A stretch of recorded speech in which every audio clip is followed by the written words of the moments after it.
So again, this is the information that we've collected so far. We do not have NARIC data yet, but this allowed us to compare our school district to our local 18 school districts, and in almost every case, we were above the percent proficient for SLO BOCES. So these are the trends over time. And so you'll see the orange there, that is the most current school year. So it just kind of gives you a good visual of where we are since the 2016-17 school year. So this is ELA, grades 3 through 8 data, and it's broken up by grade level. And this is math, same thing, trends over time, broken up by grade level. And a couple things I just wanted to point out on this one. Grade 6, you see that gradual increase. And then also grade 8 math, I just wanted to give a shout out to them. So last year when we shared the data with them, they really took it to heart, their percent proficient. They asked for release time. They worked through some data work, refined their curriculum, and it really paid off. And so really you see a lot of their hard work reviewing their curriculum with that big increase at grade 8 math. And at this time, I will hand it over to Alan. If you have any questions about enrollment, 3 through 8, or chronic absenteeism, though, I can take those now if you'd like. Yep. Oh, yeah, go ahead. Go ahead, Robert. I was surprised that in 2019, it was at a certain level, and then 20 pandemic, and then 21, it was kind of similar. Are we talking 3 through 8 or? No, the absenteeism in general before Okay. that, those slides Let me there. see if I I can. was surprised that here, see, 19, 21, it's pretty much the same. What happened in 22? Because I thought that 21 would be higher. Maybe it's the way we measured the data in 21. So, because- so 2020, there was no data because of the pandemic, and then 21, and Alan, I obviously wasn't here, but were we hybrid at that point? Yeah, so during that 21 school year, we were hybrid, so half of our kids were That's home why. and half of our kids were in Okay. school. And basically showing up, you were getting credit for being there. Okay, So that's that's why explained. the attendance Yeah, rate looks so the good. way it does in the hybrid year. Yeah, So you're definitely seeing the impact of the pandemic when you look at the last 2 years. yeah, but 21, it doesn't look that bad, but it's because it's hybrid and Yep. people got Yeah, credit. the real number is the 22 year. That's Yeah. the first year Yeah. really back with everybody in school out of the pandemic. Makes sense, thanks. I had 2 questions. The first one was enrollment data. Are there any tools available that we can look at and compare to how our enrollment compares with other districts in our region? I believe so. I think we can get that right on from the New York State report card. That's public Right. information. If you would like that, or Ashley, if make note of that, I can share the site. You can really put in any school and pull and compare. And actually, Mr. Burke and I, when we reviewed data, did do that with a few of our subgroups, just, kind of looking at that, so those subgroups that we're supporting and looking at local schools and seeing what their numbers were too. Okay, thanks. The other one I had was chronic absenteeism. Congratulations on seeing a trend down in reduction from last year to this year. I was just kind of curious what strategies you used. So at each building, they're doing different attendance incentives, and so we receive title grant funds for family engagement and attendance incentives. And so each building is doing something a little different. At the elementary, they do fun things of like, earning ice cream, things like that. And Mr. Oliver, again, he meets with groups, he's looking at the data, he's talking with students, it's posted. So there is an intentional focus on it, there's conversations about it. Nobody's hiding it. Here it is. We need to get kids to school. Were there any? Yeah. I didn't catch your question. This could possibly be a repeat. Do the rest of the schools track absenteeism? So we had it as a comparison to see how Massena fares compared to the rest of the schools in the BOCES. I will look at the public. New York State has a report card for all Is that schools. what you asked? Enrollment, yeah. Okay. You're just taking it a step deeper. Well, just to I'm not, see if we're- I'm not certain that chronic absenteeism is posted on the report cards, but I can certainly look. But do the superintendents talk about it? All the time. is there a way to get that so that we have a comparison across the BOCES by, On the chronic absenteeism, sure. Yeah. the other thing on the ELAs, and it's the 14th slide. So those are all the tests. Those are all those are separate grades. That's just that year. So that's all a different grade of students. Am I posting the correct one? Yeah, sorry, Okay. I was looking at my Okay. screen. So what does it look like as they progress through the school? Do they ever get better? Is there a teacher or a grade? If you tracked all of those for a cohort, do we see where there's spikes and dips? And how would you attribute that to the staff or anything? The student population Or versus. follow a population through that course, a grade through the course, and do it that way. What does that show? So if you look at our trends, so if you looked at, grade 3 in the blue is going to be grade 4 in the red. Okay. Which will then be the yellow in Okay. grade 5, right? So you can look at student population over time, looking at the trends. Okay.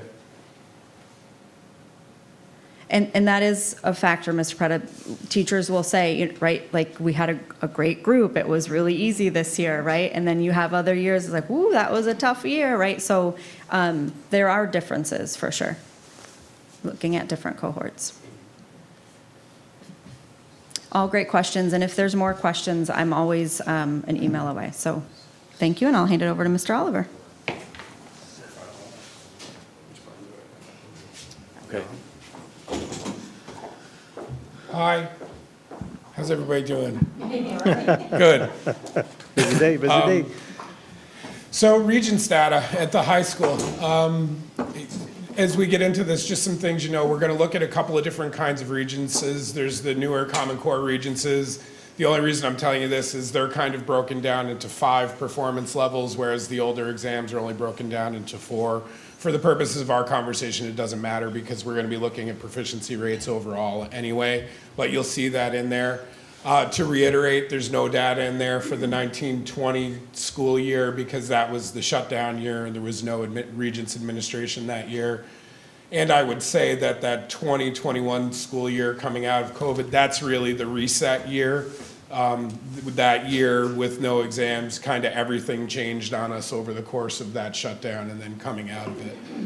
And what you'll see, the other thing that is important to point out before we even look at the data, we made a big move at the high school last year, which was typically our 12-on-1 students were not taking Regents exams. They weren't sitting for the exams. They were just taking a life skills curriculum that resulted in typically a CDOS credential out of the high school. And last year, we kind of took a step and said, well, let's get these guys to sit for the test. We changed most of them from a 12-on-1 program to a 15-1 program, and they took ELA Regents, Algebra Regents, and US History Regents last year.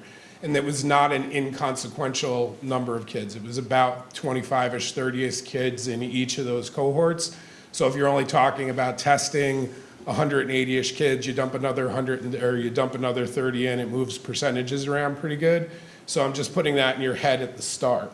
Because some of these tests you'll see like, whoa, what happened there? Well, what happened there is we had 30 kids take it's 30 special ed kids that never took it before. I will tell you too at the start, a bunch of those kids that we would have never had take the test before passed them. So it was worth doing. It wasn't a huge number. The vast majority of them did not. But I would argue that the few we got out of it are kids that would have never taken these tests before. So by any measure, it was worth doing for just those few kids that got it. So to put that in perspective, so what could look like weakness when you look at the results, I would argue is a strength because we're testing kids that I know a lot of my colleagues don't even try to test in other schools, and it worked out for us to some extent. That just goes over so the first tests are the Common Core Regents exams. What you're looking at is 4 years with no 2021 in there, with no 1920 in there. This is the ELA Regents exam. So you look at that bar straight off, it looks like we take a hit in comparison to where we were last year. There's 30 kids taking that test that never took it before, which we had a couple of passes on. I did disaggregate this data myself by staff member. When you pull out that group of students, we're on par with this or with everybody else. So what you see there is a direct result of the special ed kids I was referring to before. The typical students, we were just about right at that same mark as where the BOCES and the RIC were. Did I go too fast? No, okay. This is Algebra 2. You see an uphill trend over the last 2 years coming out of COVID, which is good. We compare favorably. You'll see with our data, it's a very mixed bag, but Algebra 2 is a place that we're very strong and we do a good job with. Geometry. Geometry, math in general took a big hit during COVID. It was very hard to teach math remotely. So some of that coming out of it is why you saw the number coming down. We're not quite back to where the BOCES is. We're ahead of Derek now, but I was very proud of that 12-point increase we showed in our geometry scores last year. I thought that was a really nice jump in scores over the year. I mean, obviously, there's work to go with all of these scores. I don't want to make it seem like I'm sugarcoating anything, but I think the trends in many cases are heading in the right direction. This was the global history. This is what I'm paying attention to. You know, that number should be higher. That definitely sticks out as one that we're paying attention to, and I'm working with the department on that one. That exam is in the process of changing, though, too. There's been significant changes in that exam for the last couple of years, but that doesn't really matter when you're showing a discrepancy like that to the other schools locally because they're going through the same changes as well. So we're taking a look at that in the building. Is the global still a two-year cumulative? No. They dumped out the global. They still take Global 1 and Global 2, but all the material on the global test is now from the second year. So, but they've changed fundamentally the structure of the test and how they test, and, you know, they've built in enduring issues and changed the essays, and, you know, without belaboring a point that I think everybody knows, a lot of these things that they're hard at this point are really reading and writing tests. You know, they're masked as a social studies test or a math test, but if you struggle reading, you struggle with them. And then you take a social studies test where they're reading language from the 17 and 1800s from areas of the world they're not familiar with. It's a struggle for. I mean, you know, it's a really tough test to teach. I've taught this test in the past myself. That Global Regents is probably one of the more difficult ones because the content's so unfamiliar to most of our kids. The rest of these exams are the older style tests, so there's only 4 performance levels, but I'll give it to you in terms of just where we're at. I think you accidentally skipped over algebra, and I'm only stating that because I think that was our biggest win. Yes. For our special ed. I missed this one entirely. Thank you for stopping me. So what I want you to pay attention to here is we had a 3-point increase overall in our algebra score, and we had 30 special ed kids take this test. So the fact that that number went up at all was a huge win when you consider the number of students we had take this test that had never taken it before. And for the most part, the kids that we put into this did not do well on this test. It's not like I had 25 passes out of those kids that took it. I think I might have had 1 or 2. So that actually marks a significant increase. And again, if I were to pull those students out, you would see that we would be commensurate with the BOCES and with the RIC on that score. So thank you for catching that one. I didn't mean to blow by it. Geometry, global. So these tests, living environment, we're kind of stuck there. We're doing okay. We're working on this one, but we've also had consistent staff turnover for the last couple of years in this area. We keep bringing in a new teacher every year. That makes it hard to get traction. So we're aware of this and we're working on this. We clearly have some work to do to get up to where the BOCES and the RIC are. This is chemistry. Chemistry is just a really hard test. We happen to have, we have a very strong chemistry teacher. These results are good. We're right on par with everybody else. And you can see in any given year, last year, we were substantially ahead of everybody. but these are fine results for a very, very hard Regents exam. This is one that I really want to feature. I mean, take a look at the number on that. There was only it was 2 or 3 kids. Only 2 or 3 kids at Massena High School last year that took the Earth Science Regents didn't pass it, which is unbelievable for that exam because that is a very challenging exam for a lot of kids. And all things being equal, that's the same teacher from one year to the next. That is an amazing jump in proficiency from one year to the next. And something I was really proud of. And I try not to point out my teachers publicly because it embarrasses them, but I may have embarrassed her in our opening faculty meeting this year. As a matter of fact, I certainly embarrassed her in our opening faculty meeting this year. Another one, physics. Physics is a tough test. We always fare very well in physics. We're right up there. You know, and obviously the passing rates are very high in physics because of the kind of kid that gets drawn into physics. So, you know, that we always do very well in that area. U.S. history, this is too, I would echo what I said with global. Some of this is the fact that we brought in the special ed kids into U.S. history, which is why that's down. But clearly, that's one we need to take a look at, and we are taking a look at the high school. But overall, I think that's the last one, isn't it? Yes. Overall, this is kind of comparing us across the board. You know, this says a lot of belows, but when you look up at the chart, it's like a point or 2 points. So to me, that's kind of an evenish, it's kind of a flat score. With all the issues we have at the high school, particularly in regards to chronic absenteeism, when you look at our chronic absenteeism numbers and you look at our Regents numbers, it's pretty impressive that our Regents numbers are trending in the right direction when our attendance is such a challenge for us to deal with. So I'm quite proud of our whole staff for everything that we're doing here. Clearly, there's room to improve, straight across the board, there always is. And in some areas, there's significant room to improve. But if you're looking at trends in almost all places, things are trending in the right direction. Our chronic absenteeism rate is trending down. Our performance rates are trending up. Granted, we would like them to go up faster than they currently are, but at least they're trending in the right direction. Ellen, because you work here. Yes. Can you speak to, because when you just made that statement, I was thinking to myself, but if the kids who are chronically absent are the ones who are distracting teachers and classes, that other kids who are not having that issue can learn and perform at a better level. Like, do you feel like that's a correlation, or do you? No. I mean, typically the kids who miss school are the ones who don't perform well on tests. There's a correlation there, but you could break that down so many ways, I don't know even where to start with it. To say, you know, are the chronically absent kids disrupting class and making it harder for other kids to learn? No, they're not there. The kids that are disrupting class and making it hard for them to learn, if any of you work in a school, they're never absent. Those kids are always in school.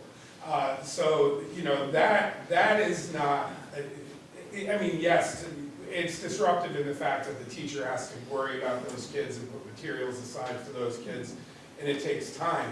But quite frankly, with the ubiquitous use of Google Classroom, that's even a lot slicker than it used to be because almost everything is there for a kid to pull when they come back in anyway. You know, the bigger, you know, I'll go back to where Elise started us with her board report. What I would tell you, what's underneath all of this is climate, right? If we get the climate stuff right, we'll get the Regents scores right, we'll get the attendance right, we'll get it all right. That's what's underneath all of this stuff. And that's why you know, every one of my goals this year, you can look at those Regents and say, Mr. Oliver, why don't you have a goal for that U.S. history? Well, because that's the symptom, the underlying thing we need to work on is climate. And we are working very hard on climate in high school. The Yes. 1211 students you spoke of who took the ELA Algebra 1 in U.S. history, Yes. did you have certified teachers teaching them in the 1211 classrooms? We had yes for social studies. We had ELA, yes. And math, no. But it was a certified special ed teacher with getting support from regular ed peers. So they got credit for those classes? Yes. On their transcripts? Yes, And then if they pass the Regents or not? correct. So are you looking at some of these students getting Regents, working toward Regents diplomas, or still looking at I think over a time, variety of? I think over time, that's where we would like to go. And maybe that's idealistic and aspirational, but yes, that's exactly what we'd like to do. Or at least provide the opportunity. You know, typically with a 1201 student, the best credential you could get is a CDOS. And those of you that are familiar with school parlance at all, a CDOS is really nothing more than a certificate of employability. It doesn't really get you anywhere. I mean, it's a credential to give, but it's not even a GED. You know, if you wanted to go into college or further education, you would need to get more of a credential than that CDOS. So, yeah, aspirationally, we're heading there. Right, I thought though, I'm probably wrong here, I've been out of it for a while, that, that these classes had to be taught by certified teachers in order to have it count on the transcripts. They do, but in many cases, I have uncertified due to the teacher shortage right now. And we had somebody that was very adept in math that felt comfortable doing it, and we let them go. And they actually had, you know, at least as favorable results as the other two that were certified. Okay, And thanks. again, it's, for me, it's about equity and opportunity and exposure, right? And so at least they got exposed to the general ed curriculum, which they would not have before, which I think is a win. Any way you cut that and any way we delivered it, I think that's a win. It is when, and I mean, I shouldn't be talking so much here, Yeah. but for years and years, we tried to get equity with our general ed teachers, providing the support in the special ed classrooms. Yeah. And that's, I think, what special ed was looking at for a long time. So, anyway. But we're happy with it. Graduation, any more questions on Regents? I just hit 1,000 things at 1,000 miles an hour. So does anybody have any questions on anything or no? Graduation, New York State data is not out until the spring. So what we have is just local data, I believe, on these slides, if I'm correct, Nicole. This is sticky. This is stubborn. We graduated, if you look at our historic, if you were going to draw a trend line across our graduation rate, it's flat. We hang right at that 80%, give or take, right, for the June rate always. When we drop our August rate in there, I would guarantee it's going to be a flat trend, right about the same it's been for the last couple of years, right in that 80, 85%. It's not that we're not aware of it. It's not that we're not working hard on it. We track every kid in the school. We talk about every kid in the school. We're aware of every kid in the school. These are just very stubborn numbers. And, you know, I've been in and around this district for coming up on 20 years, and we've done so much work trying to move this needle, and it is a very stubborn needle to move, and I don't know why. But we just keep on regrouping and trying new stuff. But, you know, we're right where we are. You know, this year, I don't know what this year is going to bring. The special appeals gone on the Regents exam. Are you guys aware vaguely of what the special appeal was for the last couple of years? Or yes, no, maybe so? No. Typically to pass a Regents exam, 65 or higher. Due to COVID and the holes in the process that the state knew was there, they put in this special appeal, which was if you passed the class for all 4 quarters, if you got between a 51 and a 64 on the Regents exam, you were granted Regent credit for it. So what happens this year when that special appeal goes away? Because we're certainly not done dealing with the impacts of COVID at the high school in any way, shape, or form.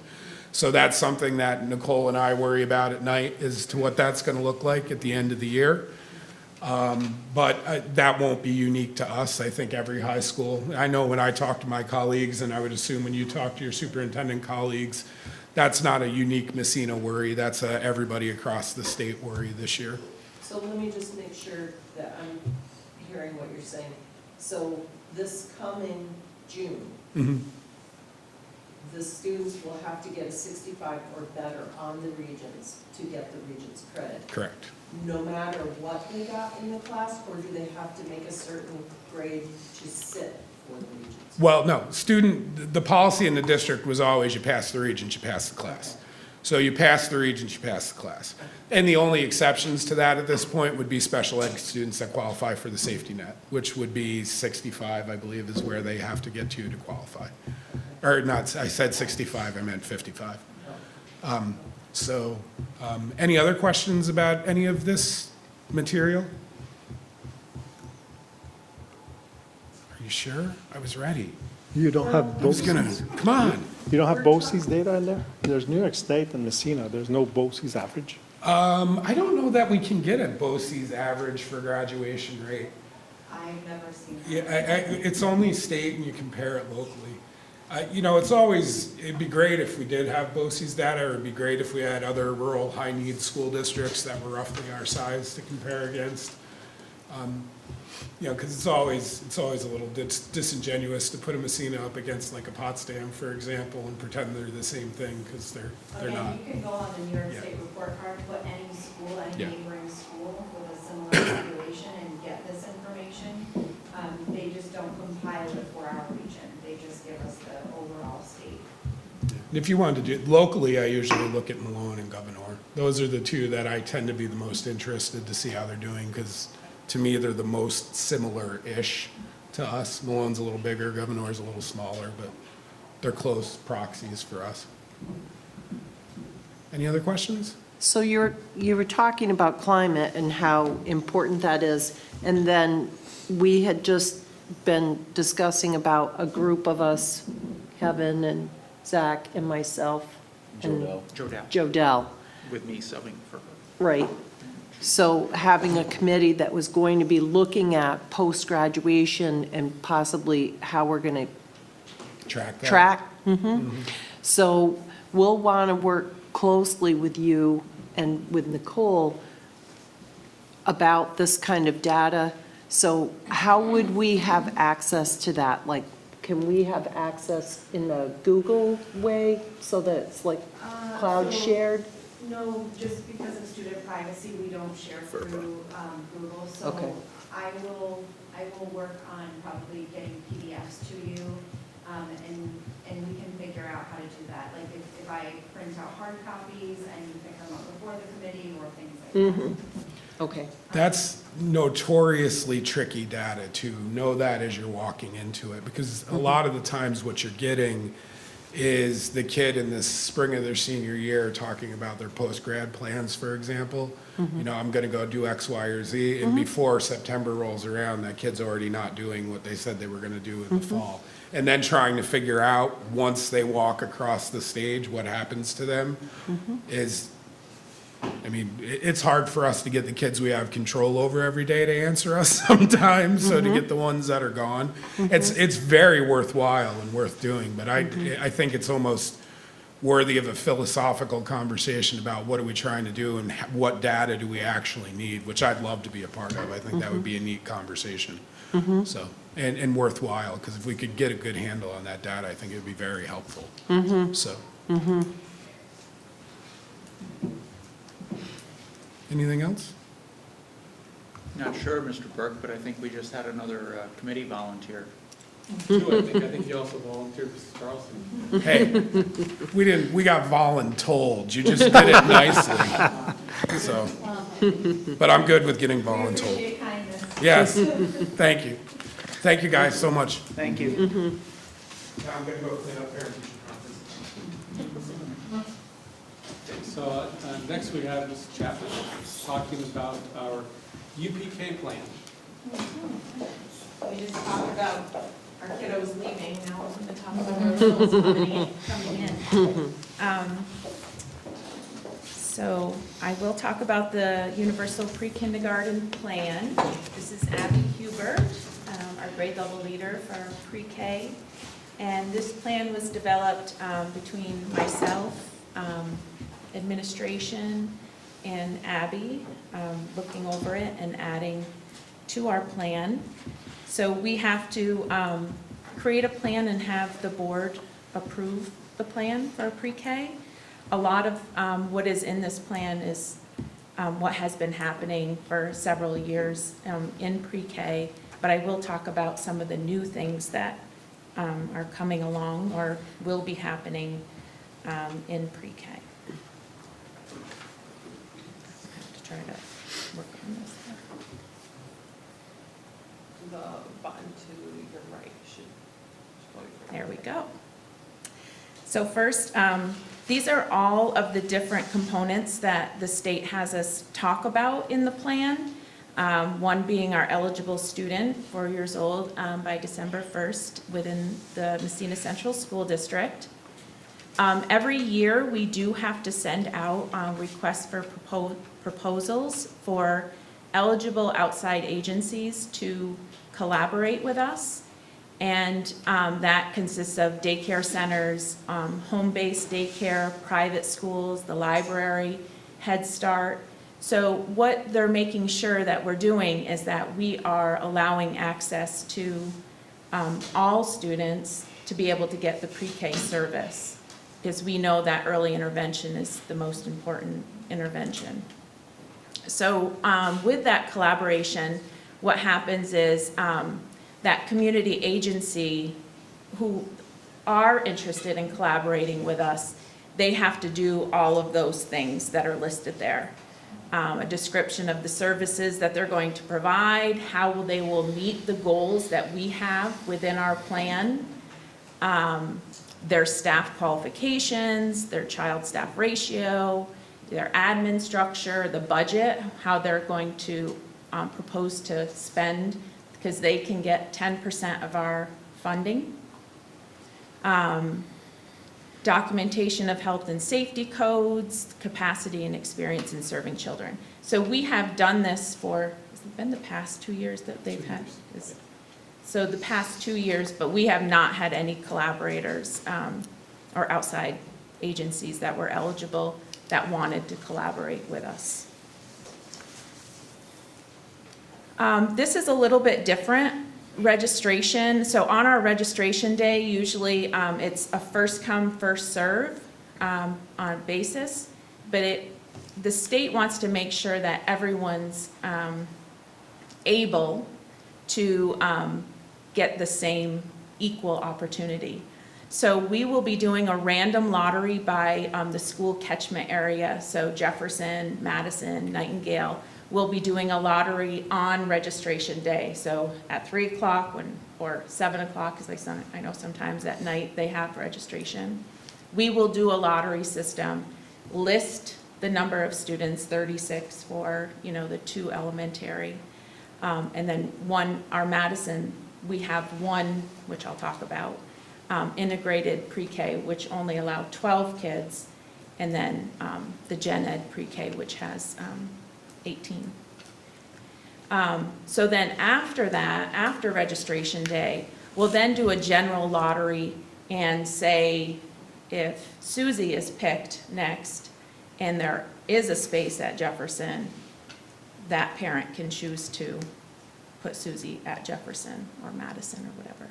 So that's a little bit different than what has happened before, but we want to make sure that we're giving equal access to all the students. So as far as our goals, we have academic, social, emotional, and physical goals. So we want to make sure that we are covering those early literacy skills and early numeracy skills. And then with our social, emotional, and physical, making sure, that we're fostering those positive relationships. And sometimes they're just the first time with peers and adults, and then increasing fine and gross motor skills. We're finding that is huge right now. As I've been sitting in data meetings all week with our kindergarten folks, they see when we're working on fine motor and gross motor skills, and intervening early is certainly necessary. I wish we had more providers, more therapists. Francines. She wish she had more time. Because there is such a need, and we also want to increase creativity, because we know that's important too with our little kids. Anything you wanted to add on that, Abby? Yeah, so that is about right. You know, it's really just, you know, exposing the child, introducing them to new skills. Certainly, when you're dealing with children who are 3 and 4 years old, the goal, it's never about mastery. It's about looking at that one child and looking at where they were when they started with you and hoping that that one individual child progresses and is successful by the end of the school year. And that looks different for every child. And it's really a joy to be the first person that they experience in school and to welcome them and really witness that growth and be a part of it. So really proud of our program. We do screening. We use a Brigance screener and progress monitoring at least twice a school year to see how our students are doing. And at the end, I have some data for you of our kiddos from last year. For curriculum, we use creative curriculum. We do a lot of phonemic awareness. We know that's a foundation that our students need. And then they use a Zahner Bloser Happily Ever After, which goes into, it's by the same company of Super Kids, which they use in kindergarten. Certainly differentiation is key too. We do have the special ed programs, 2 of them, one being integrated special education program, which are 6 gen ed and 6 special ed, as I said. And then at Nightingale, they have a special needs program also there. For our emergent multilingual learners, it's a great time to have them come into pre-K because we want to expose them just like, you know, we're exposing our pre-Kers and making sure that we're differentiating when needed. We do have several multilingual learners right now, and giving the family support is key too. So I have actually our reading coach is working at Madison with one of our pre-K teachers to help bridge that gap between the different languages and helping the parents. And then progress monitoring that growth and getting early interventions when needed. We know that parents play a pivotal role in the child's early development, so having, you know, the parents engage in the learning. They have orientation, certainly effective communication, you know, speaking with the parent often, and parent-teacher conferences. They have kindergarten transition with, they do K field trip day, where they go into kindergarten at the end of pre-K. Our kindergarten teachers, they all do summer home visits to the upcoming kindergarten students in the home, or they come to school and they meet with the families. And they also have orientation day in kindergarten. So with our Brigance screener that we give, I just pulled the data for you from last year. We had more than 76 students, but what I used were the 76 students that were with us at the beginning of the year and also ended with us because I couldn't, some were missing, either they weren't there at the beginning or they weren't there at the end. So you'll see there at the beginning of the year how many students were above average, average, and below. And then, as you see, they certainly made gains with the amount of students that were above average and below. And that test is on literacy, math, physical too, Yeah, right? social, emotional, physical, well, not social, emotional, excuse me, physical development, yeah. Without getting into too much the weeds, is it like an interview? Like, is there a person who's sitting with the child and administering the questions, whatever, the manipulators, et Yes. cetera? Okay. Yes, it is through interview, yes. So that's got to take a long time. It does, but it's not too bad, really. I would say, depending on the child too, that you're working with, I would say anywhere between 10 to 15 minutes, Okay. 20 minutes. Yeah. So you pull them out and you sit with them and you go through, and it's very playful. It's very play-based. You are interviewing them, you're asking them questions, depending on the child's comfort level. You'll get varying participating, levels of participation. But, you know, there are manipulatives that we use, toys that we use to kind of help the process along, yes. So it can be challenging at times, but it's not overly cumbersome. So when they leave this program and then they do kindergarten screening, is it the same evaluation tool, or is it a different tool that is used? So that's something we discussed, is a different tool that is used in kindergarten. Really, I believe as a state, the children need to be evaluated and screened to satisfy state requirements. So we satisfy that in pre-K.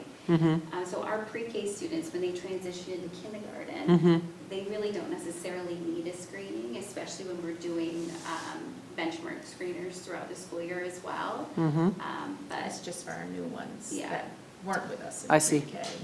I see. Okay, thank you. Any other questions? I had one question. Yep.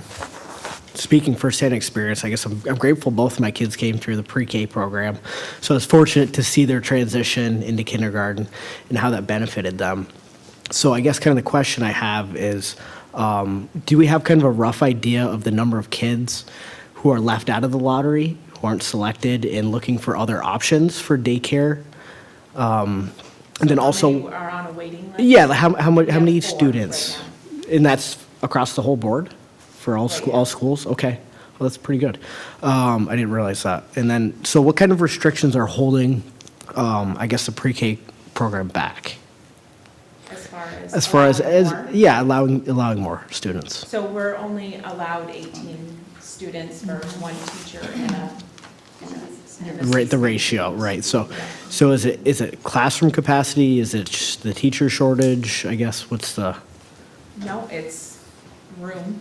The room, In- the space? in schools. Okay, yeah. Yeah, we do not have additional rooms. Yeah. Okay, thanks. I was going to ask a similar question. How many students do you not serve because there isn't a spot? Every year, do you have a few that aren't? Well, will those 4 get into a program during the year? Do you think that are on the wait list now? They may go somewhere else. but- Okay, but probably not. So every year, there are a few who Or aren't. if a student, say if a student leaves the program, maybe they move, and we Right. have students We who are could. on a wait, who Right, are on a waiting right. list, we'll They tap could. into that and Right. see if they can join the program. We've had students come into our program as late as April and join our pre-K classroom who've never had any school experience, so that Yeah. does happen. Okay, thanks. Thank you.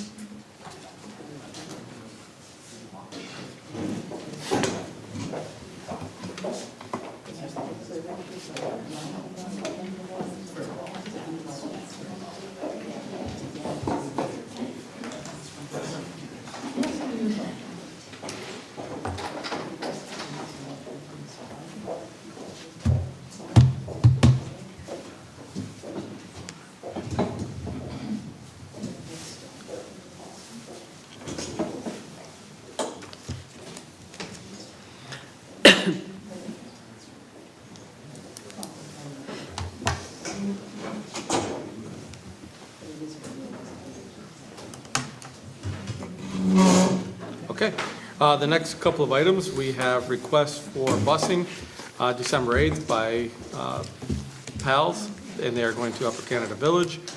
Just to approve also the, I'll skip one, an out-of-country field trip request, also to Upper Canada Village, and this is by some of our elementary classrooms. And the approval of the annual Boston trip for our junior high students on May 1st through the 4th. That's a Wednesday through a Saturday, so they'll miss a couple of days of school. But I think they'll gain a whole lot more in their other educational aspects being on that trip. And then the final item here is we've been talking quite a bit about the solar eclipse on April 8th, 2024. It is the day following spring break. So there is a chance that we may have enough snow days left that it might just become a a Give Back Day. The concern around the county is the amount of traffic. We know hotel rooms are already filled, and for those that are science aficionados who really get into the solar eclipse, this is a major deal given the totality path does cut through our county. Quite a bit of concern at the county level about the traffic. The timing is great, except it also couldn't be worse. It's at our dismissal time. So again, trying to think of how to keep our students safe and also allowing them to have the time to enjoy that experience with families. We are looking at a half-day, an early dismissal that day, which is in keeping with about half the other schools. Some schools are doing an arrive late, stay late, so that they can experience the eclipse at the school. Again, every school is doing something a little bit different, but I'd say about half right now are on the modality of it'll be a half day. But like you say, we also have the possibility of being able to offer a give back day. Yes, yes.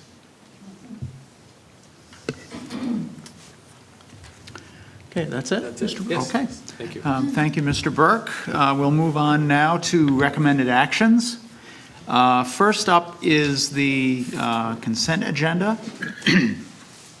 Pardon me. Is there are there any items on the consent agenda that any board member would like to have taken out for further discussion? Okay, hearing nothing, I will call for a motion for the approval of the consent agenda. So moved. Any questions or comments? I have a few questions. So in the special education report, there was a student who was attending the Charlton School. Have you ever? I think that might be a private school in the Scotia Glenville area, is what I think. Okay. I'm not sure. So we have a student receiving services way outside the county? Mm-hmm. Okay. We have a few residentially placed students, usually every year, throughout the state and outside of the state as well. Okay. Okay. And then I had a question about the budget report. There was an interfund transfer of $300,000, and I wondered what that item was. It's listed as A5031, and it didn't have any other information along with it.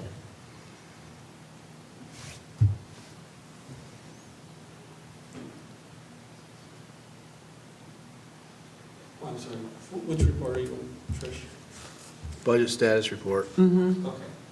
Bottom of the first page. Status report. Bottom Yep. of the first page, the last entry.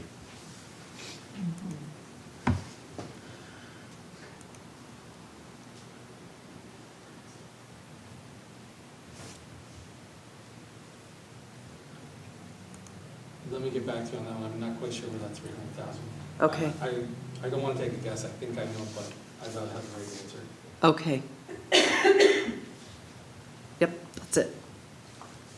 Okay, we have a motion and a second on the consent agenda. All in favor? Any opposed? That carries. Moving on to our individual items for action. Approval of the bus utilization request for PALS on December 8th. So moved. Any questions or comments? All in favor? Any opposed? That carries. Approval of the Boston trip for the junior high school. So moved. Second. Questions or comments? All in favor? Opposed? And approval of the field trip request to Upper Canada Village. So moved. Second. Questions or comments? All in favor? Any opposed? Okay. We have the approval of the early dismissal on April 8th for the solar eclipse. So move. Questions or comments? Do we have to approve that? I would prefer that you would. That way you can take the heat. That's what I was reading on that. That's really what I was reading, because I said, I don't know that we normally have to do that. But there won't be as much heat if the sun's covered by the... I do think because we are adjusting the calendar mid-year, that it would be Okay. wise that the board would approve that. Okay. Well played. Again, I hope to call it a snow day, but that's to be determined. Okay. Any other questions on that item? All in favor? Any opposed? That carries. Approval of the teacher on special assignment for special education.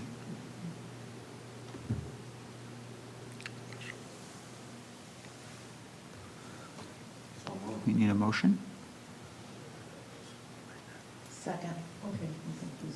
What is Yeah. that? Can you explain that? I think Yes. that's why we're all hesitating. Okay. Yeah. I'm going like, should I know that? What that is? Yeah, I've shared it out a couple of times over the past month or so.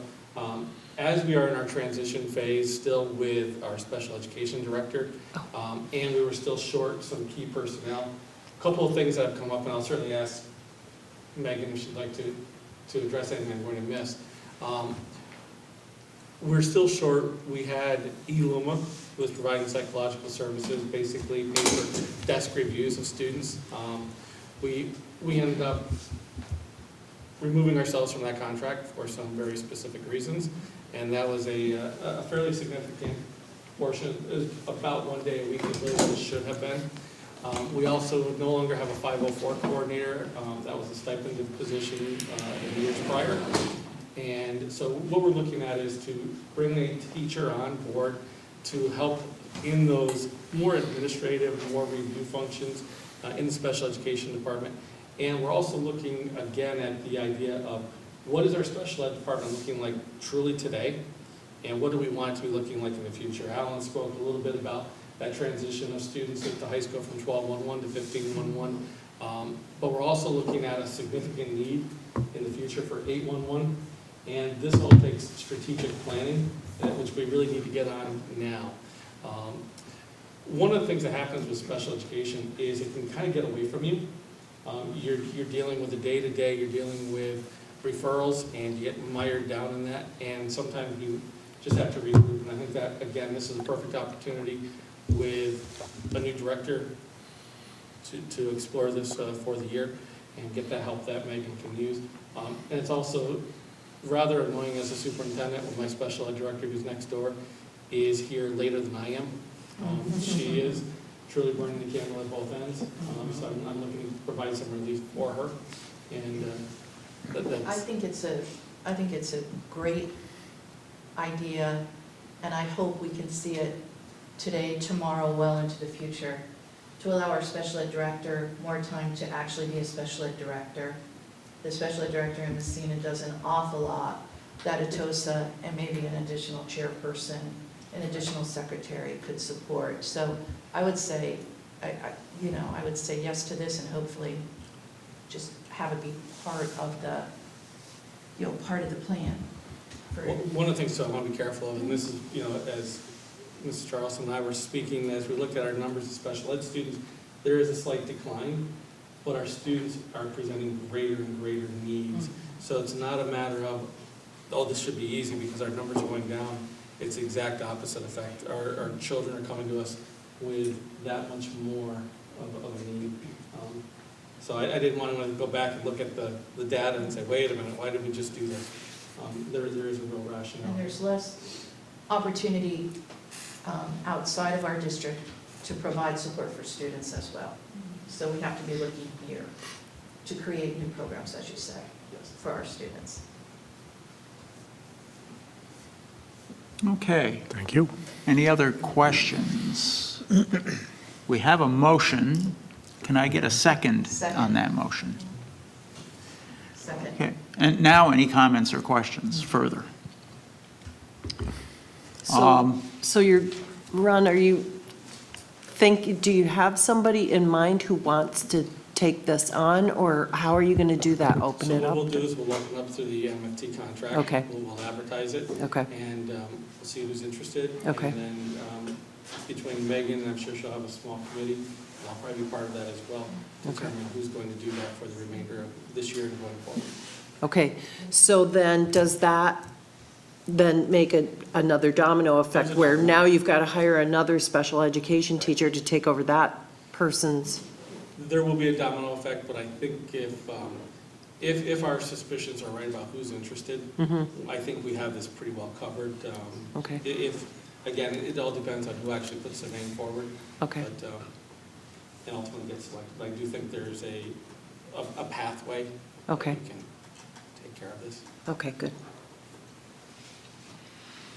Any additional comments, questions? All in favor? Any opposed? Okay, teacher on special assignment is carried. Approval of a memorandum of agreement with the MFT on advisory coordinator and sources of strength.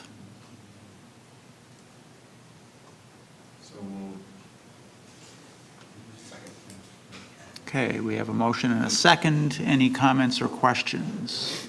Just the things that we talked about in executive session for going forward. Certainly. Yeah, and I think it'd be helpful for those people to know that that's, they're collecting things that are going to, help them to secure that as a position going forward. Certainly.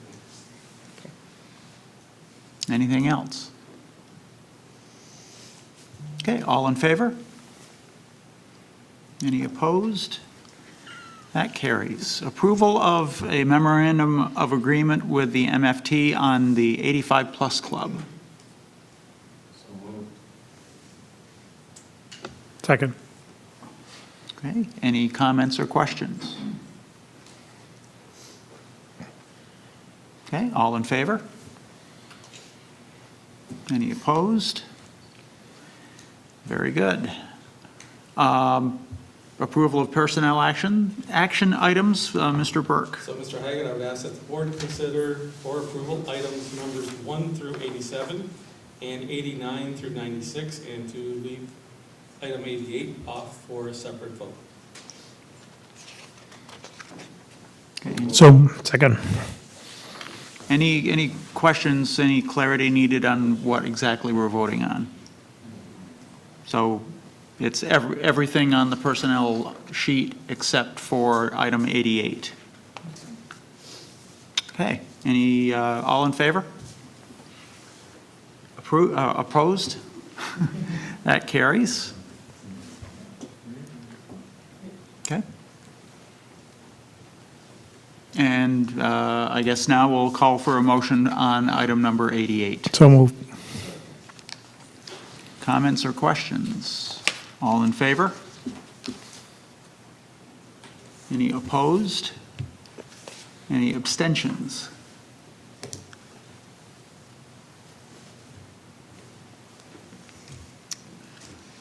Okay, that takes care of our items for action. Oh, I'm sorry, excuse me. We have a resolution for a sick leave allowance. So moved. Any comments or questions? All in favor? Opposed? Okay, now we are finished with items for action. Moving on to new business, are there any items that board members would like to have included on future agendas? I still think we should, I know there's a lot going on, but we still should consider having discussions about language, providing alternative language in the elementary grades. It's, when I was traveling, we were talking to some of the tour guides, and they were talking about how they have to be credentialed, and they have to be able to speak at least 3 languages, and one of them has to be English. And it was just amazing, like how adept they were at going back and forth with drivers and the tourists and, you know, the locals. So I just think it's something that we should strive for. It's really important. I think it helps with ELA, it helps them learning language. It's just, I mean, maybe they could do something in the UPK, you know, just like an immersion, because little kids pick that stuff up really quickly, and I think it's something worth exploring.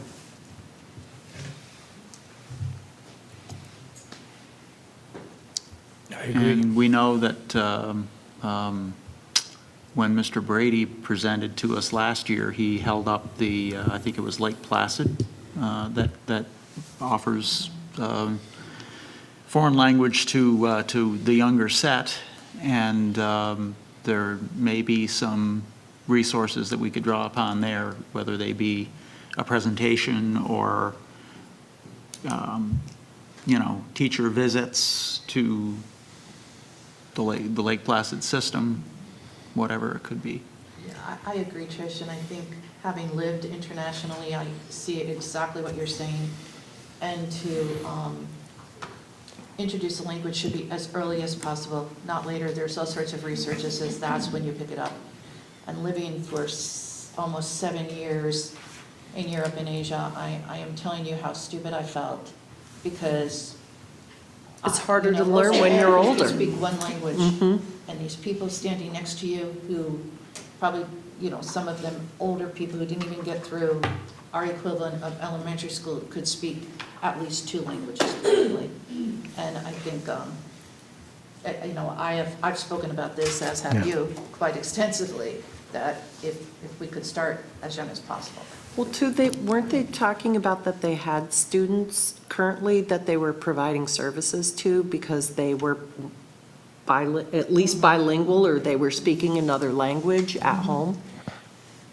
Yes, in the. Yes. Right, in the In the presentation, so I'm Yes. thinking, maybe, you know, that's a way for us to do it. Maybe we could get volunteers to just come in, like, I know that it sounds silly, but just, I remember songs from kindergarten that they taught us in Spanish. You know, it's just, it's easier to do it when they're younger than to try to. It also increases things like music, Absolutely. art, math skills, all sorts of skills are connected What's the to, current requirement in junior high? Is it still just 1 year? the current requirement for a second Junior language? high. Oh, I don't, the junior high, is it 1 year that you teach? Yes. I thought, Well, was do we it not teach two? previously 2 years? Did that get? It used to be 7 and 8th grade. Now it's only 8th grade that they start the second language. Well, they used to do I think the reason that they did it that way, I think it was always 1 year, but I think they did half the year in 7th grade and then half the year in 8th grade. So it was 1 unit, but they split it up in between the 2 grades. I thought it might have been because we couldn't find teachers at some point.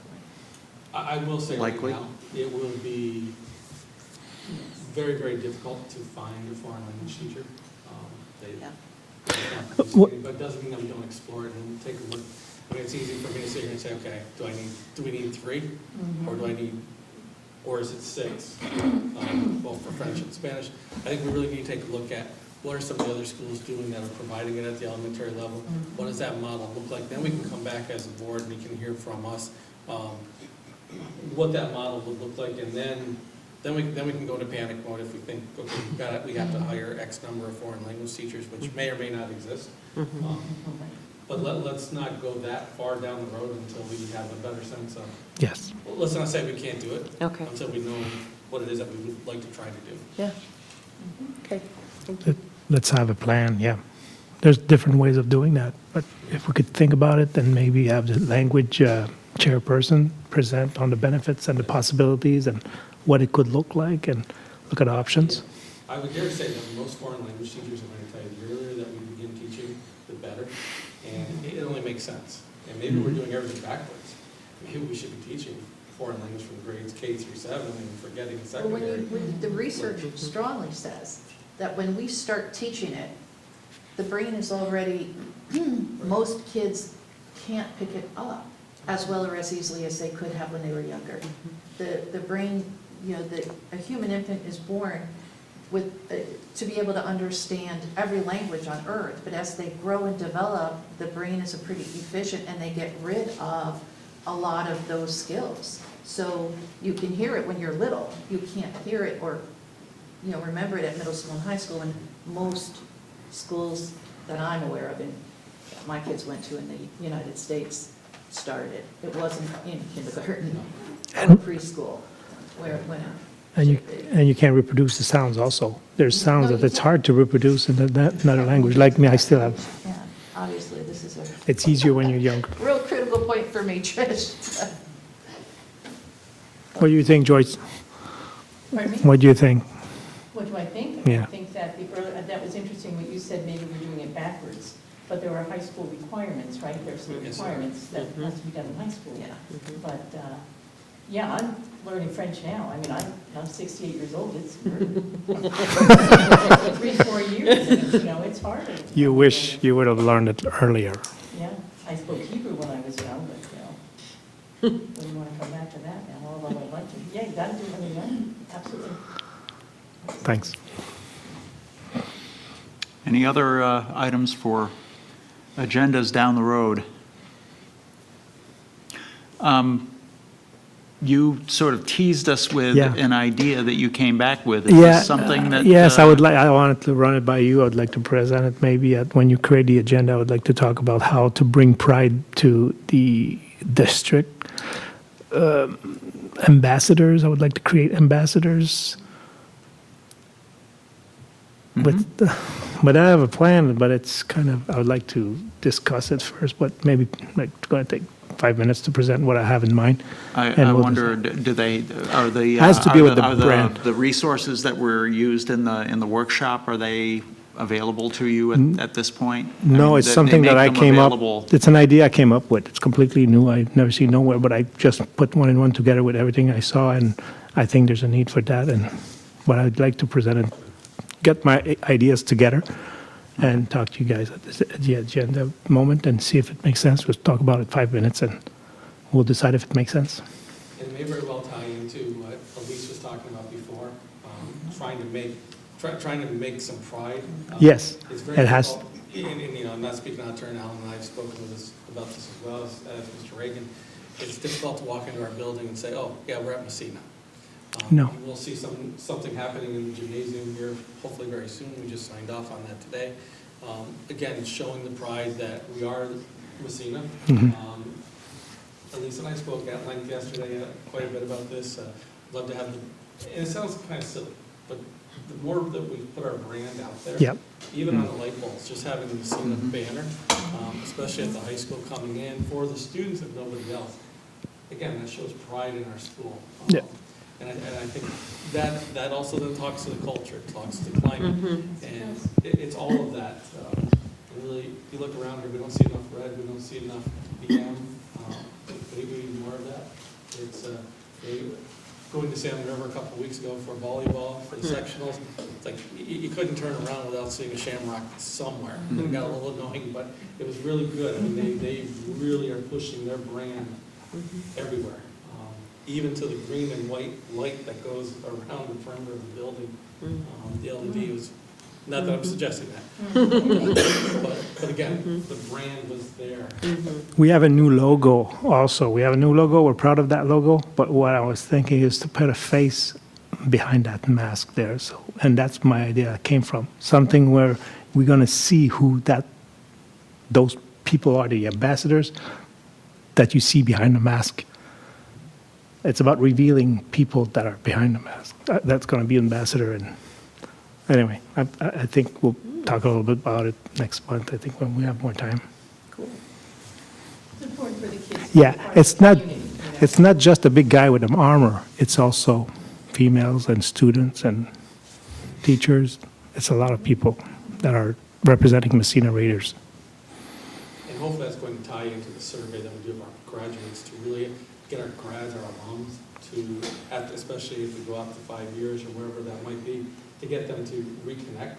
And we really do value youth. And then how do we build on those alumni relationships, much like a college or university would. You know, you go to just about any meeting with people from any school, and they invariably talk about the glory days of high school. Yeah. And we all probably do, but we don't capitalize on that enough. And I think our students need to hear that, oh, you went to Massena, you're doing this, and that's probably what that ambassador concept might be. You know, and I'll just, again, I'm looking at Elise because she's given me so many good ideas, but I think even with, as we talk about STEAM careers for females, we need to connect our young female students with people in industry who are in STEAM. And I would dare say probably most of our students don't realize that one of our plant managers in Massena is a female. And what a shame. They again, we need to be promoting these ideas. Maybe we need a Hall of Fame for other things other than just sports. Is that what you mean? Yeah, Like, something like I that. agree 100% on that. Well, too, you look at, I mean, the personnel actions, there are a lot of volunteers there who are just recent graduates. They're either attending college locally or they've come back to Massena because they want to be here. You know, those are great people to be able to tap into, you know. Yeah, I'm excited to hear about your ideas. It's getting late. Mr. I can just go back to the $300,000? Yes, Okay. please do. It's been driving me a little bit crazy for the last few minutes. Nope, that's okay. So if we look at this, I don't know why we have a fund of $300 for intertransfer, but what that's showing is that $300,000 that was budgeted is still there, it hasn't moved. So it's still, that money is still there. It's not the balance of the capital dollars that we want to use for the pipe, the steam pipes? I don't believe so. So what this shows is that we have a $300,000 budget in this line at the beginning of the school year. Revised, it remains at $300,000. The unearned is still $300,000. I think the question is really, what is an interfund? Yeah, that's what I don't know. I honestly, I haven't seen that in the budget, so. Yeah. But, Not where the money went or how much, what is it? well, I was afraid that the money had gone somewhere. Oh. No, because it did say transfer. Yeah. So, okay, Yeah. thank you for clarifying. But I will try to find out why we have a 503(1), and what that's actually used for. Any more items for future agendas? It is starting to get late. Okay, hearing none, I don't think we need another executive session, and we don't have any press or public here, so I would call for a motion for adjournment, if I were me. All in favor? Thank you, everybody. Have a great night.